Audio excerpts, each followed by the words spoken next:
Today, we're unraveling the fascinating world of Predictably Irrational by Dan Ariely, a book that doesn't just challenge the way we think about human behavior, but exposes the hidden forces that drive our everyday decisions.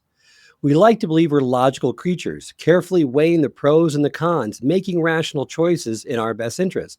But Ariely, a behavioral economist and master storyteller, reveals that we're far from rational, yet we're surprisingly predictable in our irrationality. Well, today we're going to break down those key takeaways, explore real world applications, and give you some practical strategies to outsmart your own irrational choices. Welcome to the Good Leadership Podcast, where we explore the stories, strategies, and insights of thought leaders who inspire us to think differently and lead better. Through candid conversations and expert perspectives, we dive into the challenges, breakthroughs, and practical lessons that shape exceptional leadership. Imagine you just bought a brand new car. It's sleek. It's got that new car smell, and for the first few weeks, you feel like you're on top of the world. Then one day, your coworker rolls up with the exact same car, but this one has leather seats and a panoramic sunroof. And just like that, your car, your perfectly fine, beautiful car, now feels meh. That, my friends, is relativity in action. See, the problem isn't that your car just got worse overnight. It's that your brain can't evaluate things in isolation. We don't have a built-in value meter that tells us what something is worth. Instead, we compare constantly, and sometimes those comparisons make us miserable. Let's talk about restaurant menus. Ever notice that every menu in a nice restaurant has that one dish that's outrageously expensive? You think, who on earth is going to order this? Well, let me tell you, no one. That $120 steak is not on the menu because they expect anyone to buy it. It's there to make the $60 steak look reasonable. And you smartly ordered that $60 steak.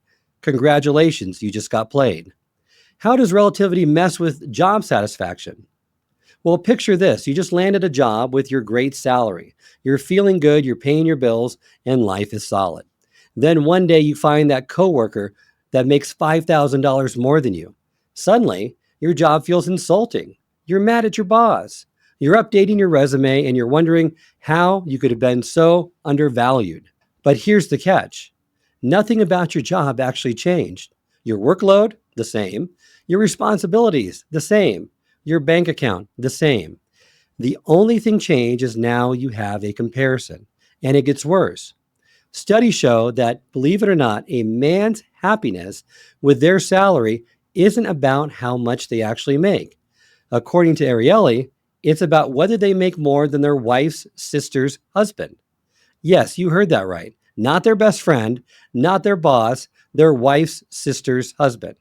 Why? Because our brains pick the easiest available option for comparison. So how do we break through this cycle of relativity? One, shrink your comparison circle. If you're in a class reunion and there's some guy humbly bragging about his yacht, go talk to someone else. Think bigger. Instead of comparing one price to another, zoom out and say, what actually really matters to me? And finally, before making a purchase, remove the decoy. Would you still want that $850 TV if the $1,400 TV wasn't there? Because the only way to win at this game is to stop playing it. The second irrationality trigger is anchoring. You ever walk into a store, look at those $500 pair of headphones and think, absolutely not. That's highway robbery. But then right next to them, there's a $200 pair. And suddenly, the $200 pair seems like a steal. You feel like you've just outsmarted the system, made a rational choice, and saved yourself $300. But did you? Or did you just fall for one of the oldest psychological tricks in the book? Because the $500 pair, it was never meant to be sold. It was just there to make the $200 pair look like a bargain. That, my friends, is anchoring. And if you've ever overpaid for coffee, sneakers, fancy sandwiches, congratulations, you've been a victim. The first price we set sets our mental benchmark for most products. From that moment on, everything else is judged in relation to that first number. So when Starbucks sets the expectation that a fancy coffee is $5, suddenly anything less than that seems cheap, reasonable, or even bad quality, even if, let's be honest, it's just coffee. And the worst part is that the first price that you see doesn't even have to make sense. It could be completely random. But once it's in your head, it becomes your new reality. Imagine you're shopping for Nike Air Jordans. The first pair you see is $300. Then you see a pair afterward for $150. You feel like you're getting a deal. But what if the first pair had been $75? That same $150 price tag would feel like a ripoff. Nothing about the sneakers changed, just your perception.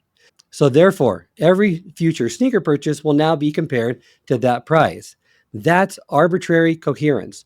One random number, and your brain just committed to it for a long period of time. Now, let's talk about the sneakiest mind game of all.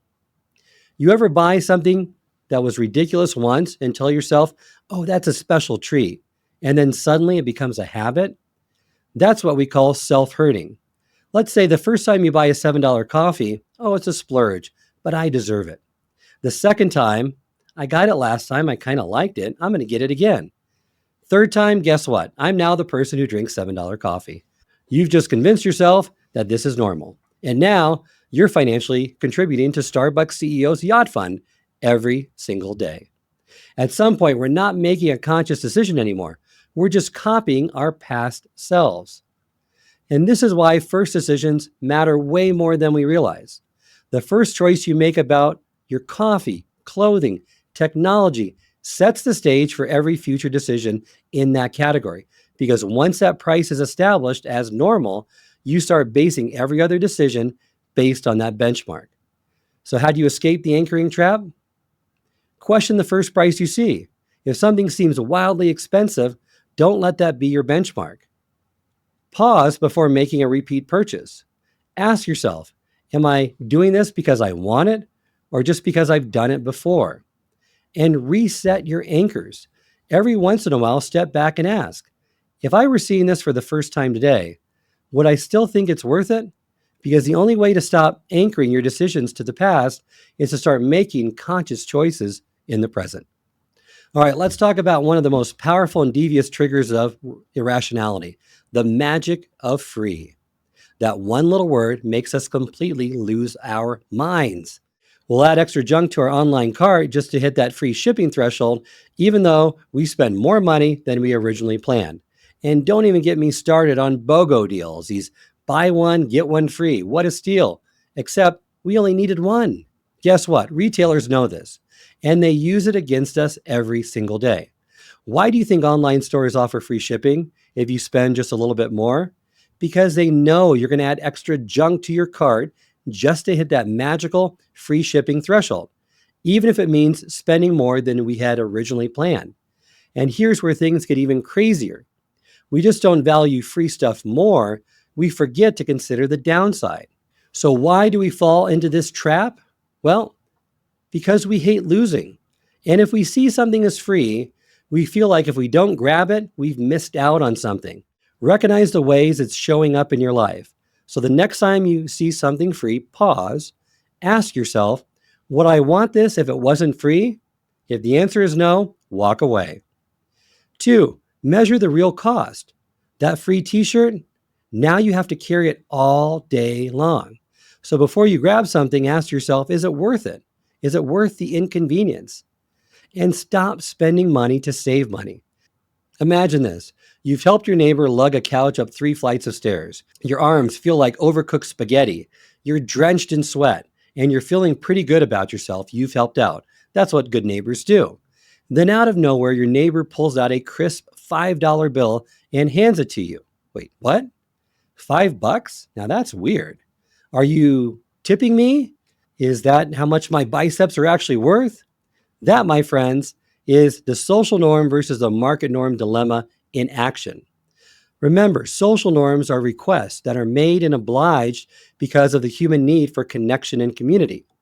They provide pleasure for both parties, and there isn't a need for immediate compensation. And compensation isn't monetary. It's a reciprocal act of connection or community, such as inviting a neighbor for dinner to thank him for mowing your lawn. Market norms, on the other hand, are made and obliged because they are expected and enforced. These are transactions like a tenant paying a landlord for rent, or an employer paying an employee's wages. They are not necessarily for pleasure. There is a need for immediate compensation, and compensation, more than likely, is monetary. Imposing market norms on social relationships usually has a damaging outcome. However, imposing social norms on market relationships usually will have a positive outcome. And remember, money is the most expensive and least effective way to get people to do what you want. Instead, focus on cultivating social relationships and establishing these social norms. All right, let's be honest. If procrastination were an Olympic sport, we would all be gold medalists. You know exactly what I mean. You sit down ready to start that big project, and suddenly, boom, you have this compelling reason to reorganize your kitchen. The spices were fine for 2 years, but now they require your immediate attention. Why? Because long term goals are boring. Instant gratification is fun. The problem, we think we're in control.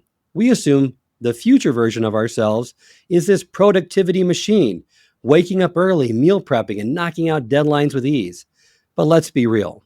Future you is just present you with more back pain and even worse excuses. So if logic and willpower aren't enough to save us, what is? The trick is pairing something we love with something we dislike, but that's good for us. Think of it as hacking your own brain. Hate cardio? Only allow yourself to listen to your favorite podcast while on the treadmill. Dread doing laundry? Only watch Netflix while folding clothes. Struggle in saving money? Set up an automatic savings transfer every payday before you even see the money. It's not about willpower. It's about setting up systems that make good choices the easiest option. Let's talk about why getting rid of things feels so painful, and it starts with talking about loss aversion. Why selling feels like a crime. Because guess what? Our brains hate losing things way more than they enjoy gaining things.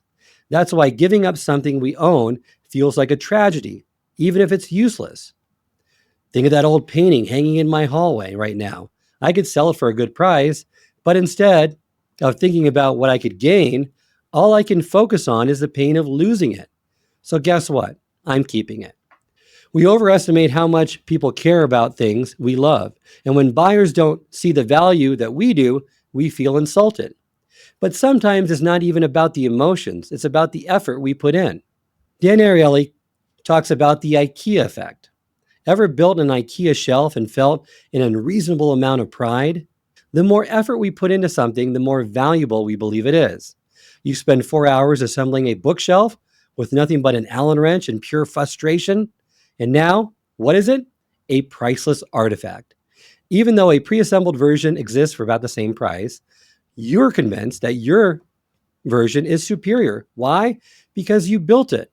So if you want to stop falling for this mental trap, do these things. Before setting a price for something, ask, would I pay this much if I didn't already own it? Or before buying something, ask yourself, would I still want this if I never saw the ad?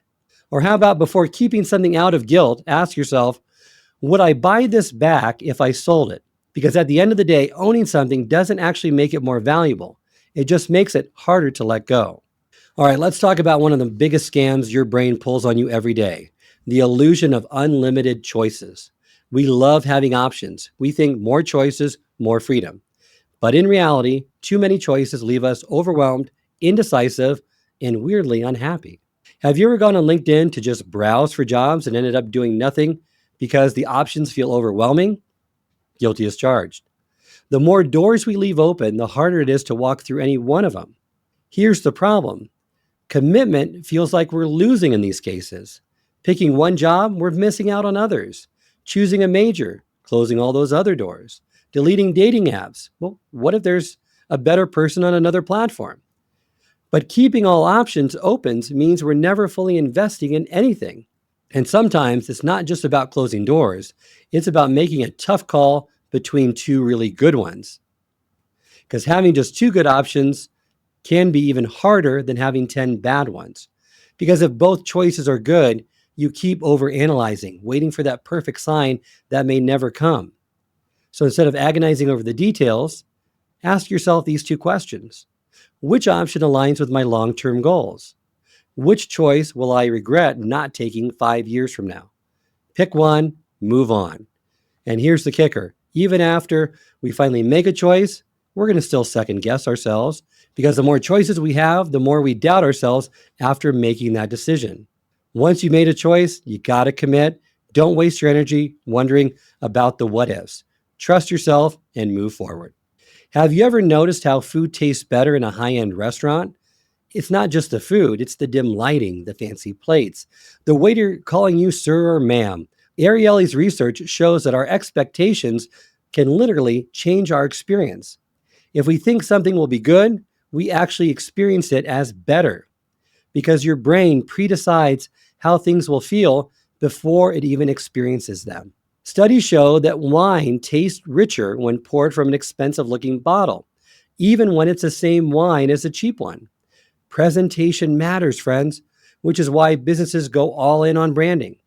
In blind taste tests, people can reliably tell the difference between Coke and Pepsi, and they prefer Pepsi over Coke. But the second they see the brand, Coke wins every time. A strong brand can literally make the same product taste better, feel better, and seem like the right choice. So here's the thing.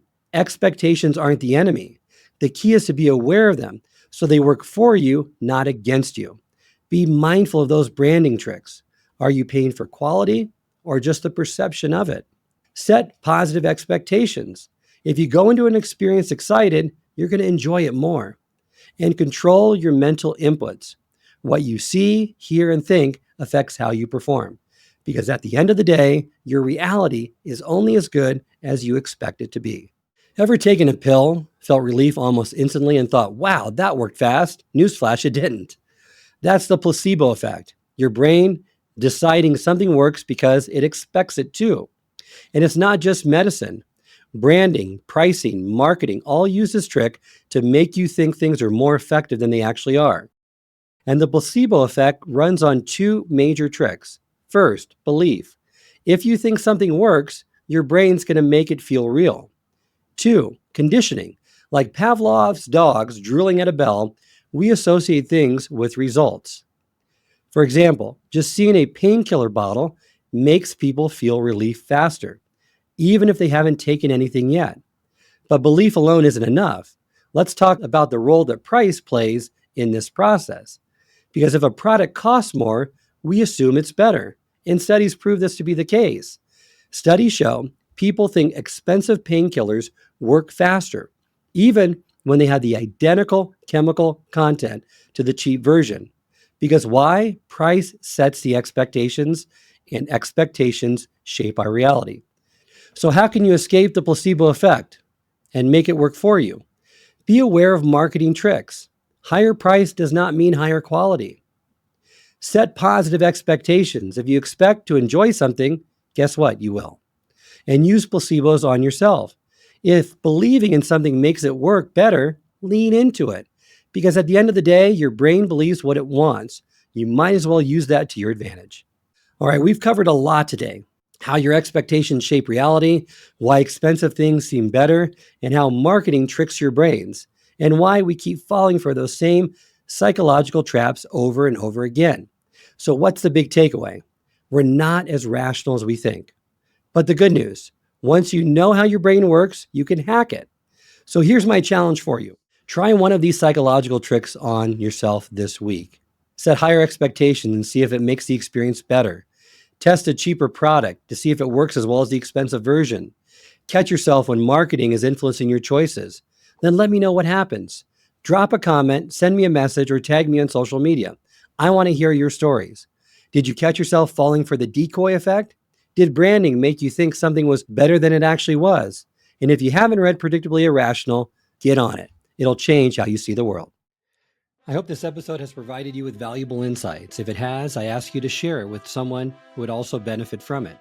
If you've been enjoying and gaining knowledge from this podcast, then subscribe to our YouTube channel where you can find all the previous episodes of the podcast and additional learning resources. You can also subscribe to the podcast on Apple or Spotify and leave up to a 5-star review.